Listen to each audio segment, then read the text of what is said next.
The sad part is that I've gotten so off topic, turned around, and just distracted by other stuff that I kind of sort of forgot how to put my server back together. It's been apart that long. So here's the mess, right? This is where I just laid everything. I'm like, okay, if I keep it all in one place, it should probably be okay. Here's the server. It was over there, which, by the way, I painted that. It was over there, and then I moved it over there because I'm gonna put it together and I want it to run while it's doing that. Because now Home Assistant is a crucial part of my life and I would probably die if it ever went down. Okay, maybe not die, but I'd be close. Anyway, I've added a lot of cooling. 3 really big fans. They're like commercial, really loud, super high flow fans. They are not PWM, so I had to make a PWM. I used a circuit thing that it's a long story, but basically I made my own PWM that regulates the voltage. And now that I got that installed, I got the new very thick custom bracket made. Look at that thing. Go ahead and do a close up for you. I have a new custom thick ass bracket made for this thing. So now it's sturdy and I should be ready to put things back together. For the puzzle piece that I have here, this went to the power supply, which I replaced that. This is one of the backbones that connects all of the drives and everything. This is one of the chassis things. I have another one right here. And then that one's put together, that one's not, so I gotta put that together. That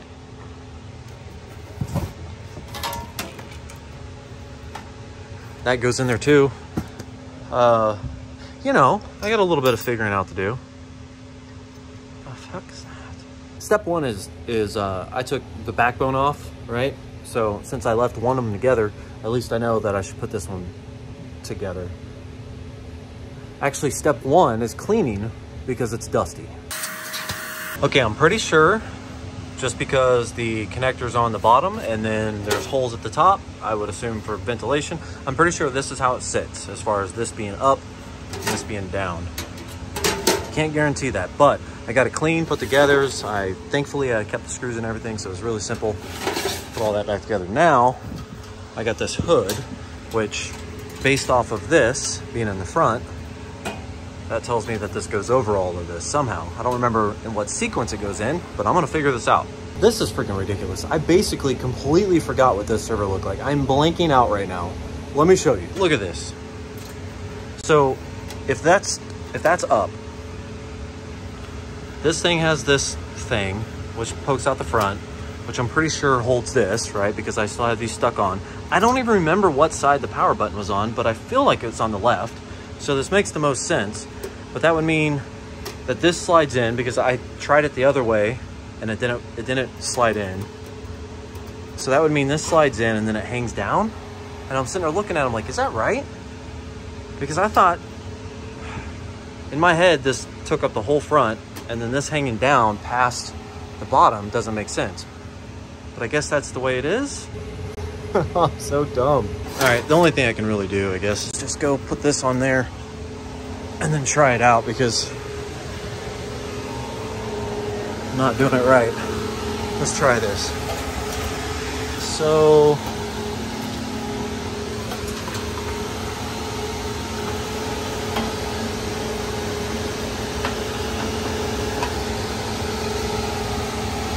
oh, okay. I gotta pull that.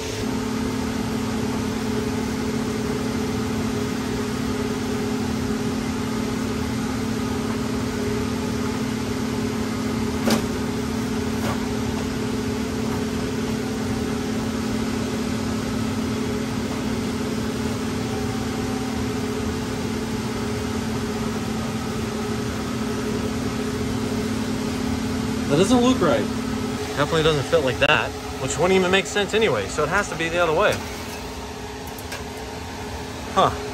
Okay, this makes the most sense. I don't know if this lip goes up there, but this seems to be sitting right here, which makes the most sense. I just got to get the screws and screw that back in. All right. Jesus, that was stupid. Yeah, so when I made this thing, I had to put screws in there, and then I stripped a bunch of screws trying to make the threads because I couldn't find my thread kit, which I actually started to question whether or not I had a thread making kit. So anyways, these screws are maybe just a tad bit stripped because I used them to force threads into that. Point is, this is done. Well, it's in with 2 screws on each side. but now it's done. Now I can start putting shit in there.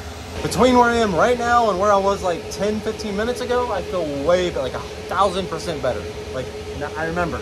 Now I want to look through my box of screws here, and I want to see if maybe I have black screws that will accent a lot better, that are of the same size, which I don't think I do. If you guys don't have something like this thing is awesome.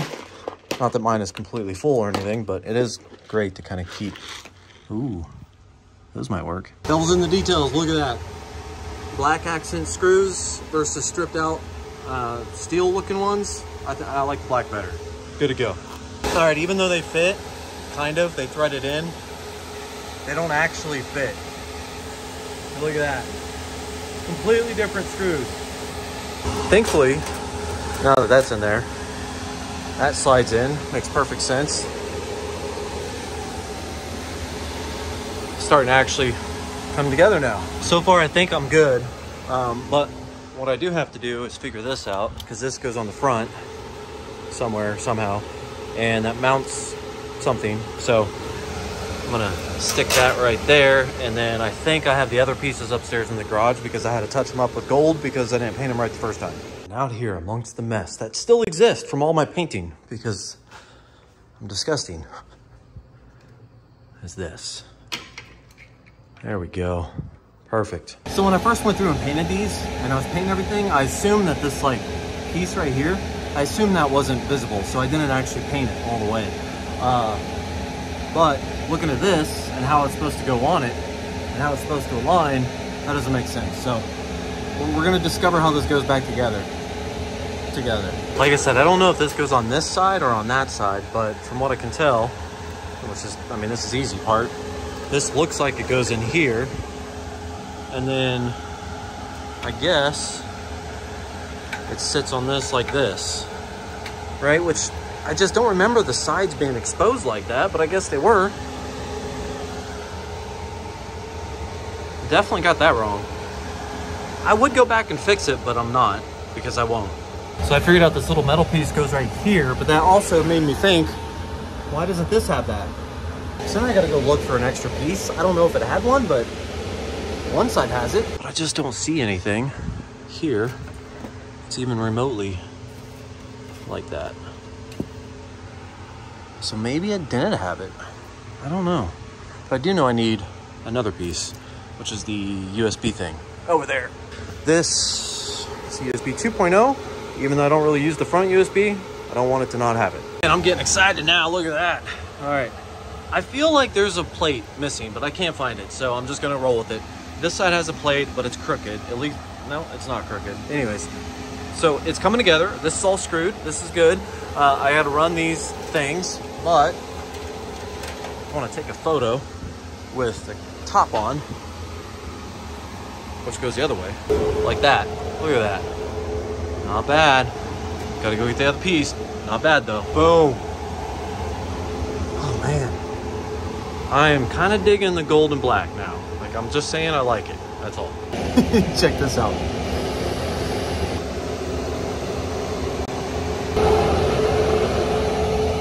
Wow.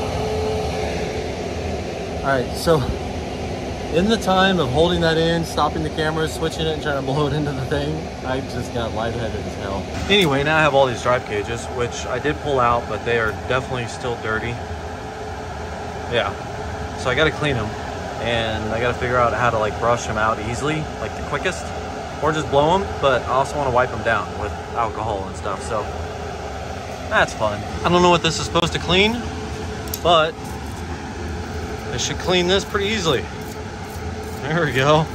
Look at that. What does that even go to? And with 24 different drive bays, it's just a tedious pain in the ass, but it's coming together. I like it. Although, I'm wondering if I should paint that gold. No, I won't, but maybe. Hey, look at that. I have a server. Holy crap. It took so long because I ignored it, but I have a server. Just in case you don't know, this server is a AMD Threadripper 3990. It's got 128 gigs of RAM, DDR4 RAM in it, and two 1 terabyte or two 2 terabyte NVMe's. I forgot what NVMe's it happened, but it has two of them.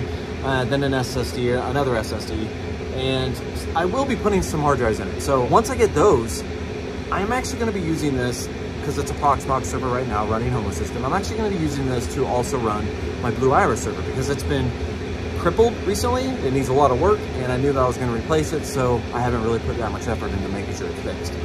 So that's kind of the motivation behind finishing this, because this has a 3080 in it, the 3080 graphics card, and a 3990 CPU, so I want to utilize that past just a Home Assistant server, obviously. All right, there's that. Got one on there. I have another one over there. Goes right on there. It looks good. It's clean. It's good. I figured out that I cannot use alcohol to clean it because the spray paint is coming off. So that's a thing. But hey, you know, it's there. Maybe I'll put a clear coat on it. Never, but eventually I won't. So let's jump into it. Inside. Oh man, come on. All right. The next step is going to be cabling, which I'm looking at this as far as how long it is or whatever. I'm thinking about stripping this down and making them shorter. That way it's less wires, and kind of the same thing for this. So I'm going to do some research and see if there's any, you know, downside to doing that. But if I make it shorter, it'd be a little bit cleaner. That's my thought. I don't know. What do you guys think? I'm going to go ahead and hold off on that because I don't know if I'm going to clip them down to make them better looking or not. This is that spare SSD that I was talking about. So I have two NVMEs that are on this right now, and then that SSD I threw in there just to install Home Assistant.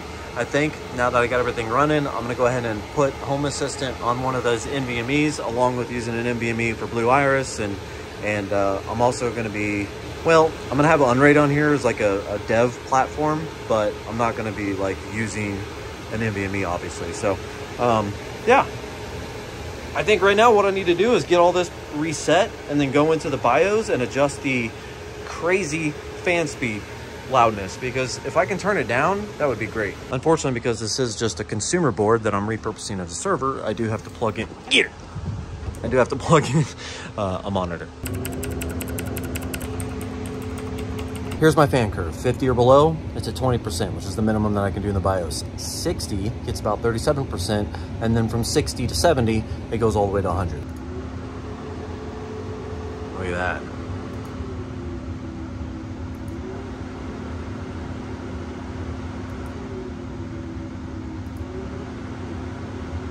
If I'm being honest, now that it's enclosed and I'm sitting away from it, it actually is not that loud at full speed. However, it is a constant noise, so turning it down and adjusting everything is kind of a given, a must-have type of deal. So honestly, I'm just kind of happy that the whole PWM to DC converter thing that I got actually works. So that's nice. Got this Prime TRX 40 and 3990X. That's 64. It's running at 46 degrees Celsius, 27 on the motherboard. So overall, I think it's pretty good. I haven't done any overclocking or anything like that. I just got the cooling and everything set up. So I basically, before I really make this do anything special, I want to make sure that I can plug it in to where it's actually going to sit and see what the temperatures are, and then kind of go from there. After all, it's still just air cooling, so I don't want to like overload it, overclocking or anything right now until like I actually know what the temperatures are going to be. I know with Threadrippers that sometimes it's beneficial to underclock it. Like if you don't need all of that Threadripperness, you can underclock it, save yourself some heat, and just kind of overall just be easier on the system. So I guess I'll just have to, yeah, I'm gonna have to run it for a little bit and then make decisions. I keep chewing on stuff that doesn't even matter until I actually know for sure how it runs. So I'm gonna let that sit. However, compare what that sounds like to that.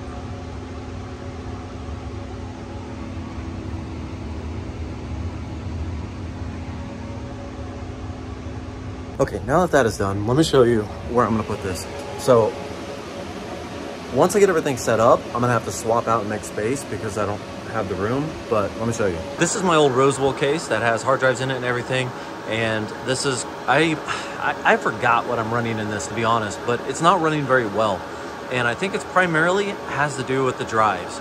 So I'm gonna replace this, pull this out, put this rebuilt server into this spot. And then that's going to take over the DVR role. This is it's a little dusty right here. This is Loki. This is my main server for Unraid. And this is going to be more powerful than Loki for Home Assistant. So there's that. But before I take any drastic measures, the first thing I have to do is go through and get all of this set up, get everything programmed, get the DVR, get Windows installed, and just kind of get that Blue Iris up and running. Make sure that it can run within a virtual machine without just crippling itself, because I don't want to move everything over and find out that for whatever reason, it's not going to run right. The reason why I'm a little hesitant to just kind of jump in the deep end and just kind of YOLO this thing is because in the past, I try to run a virtual machine, a Windows 10 virtual machine on Unraid, and I try to use Blue Iris or run Blue Iris on that VM. And I kind of ran into a bunch of problems, and now I'm using Proxmox. So before I ran into problems, I ended up building a dedicated computer for it because I didn't want everything on one, and it didn't run right anyways. But now I'm running Proxmox, so I'm thinking to myself, still a separate machine. This machine can also do other things like run Unraid or, Home Assistant, and hopefully Proxmox will run better. It might have been a configuration thing, but I ran into issues with Blue Iris running on a virtual machine. So I'm gonna have to run this for a little bit just to make sure everything's kosher before I make the switch. The biggest self-inflicted hurdle here was the fans, because I bought fans that were not PWM, they were DC, and I then had to solve a problem that I created by not even paying attention. So it was dumb, but now that it's all worked out and I have a PWM control and I know I can turn those fans down, it's gonna be a good payoff, because now it has a lot of cooling, like a ton of cooling if it actually needs it. But hopefully it won't actually need it that often, so it'll still be quiet most of the time. Past that, obviously took everything apart, cleaned it, did a paint job, did another paint job, painted it again, then did it again. Yeah, I know, the gold flakes are really dumb. And now the paint job kind of looks like crap, but I'm done painting, so it is what it is. It needs another layer of gold, it needs another layer of black, and then it needs a clear coat, but I don't care because I'm done painting it. I just want it running like it has been, and that's why, yeah. This is the best example of getting super into a project and then finding something else to take your attention off of it and then completely not wanting to finish the project until like 3 months later. Now all I gotta do is figure out the drive situation, and then if I'm running Unraid, because it's gonna be a test box, I'm gonna go start playing around with the ZFS add-on that they have, because I have not even updated my main system yet, mainly because I don't like to update. But still, if I have a test box with drives in it, I can play around with it. Well, anyways, guys, thank you for watching the craziness of this. I will have one last update. It'll probably be when I take out the main DVR server and swap everything out. And that will be me finishing the wiring. Also, I touched base a little bit on the remote, I don't even know what you call it, just the remote power off switch ESP8266 thing. I touched base on that, but I don't know what I decided yet, but I'm gonna have to approach that by the end of the last video. So thanks for watching, like, subscribe, and have yourself a great day. God, I am just all over the board.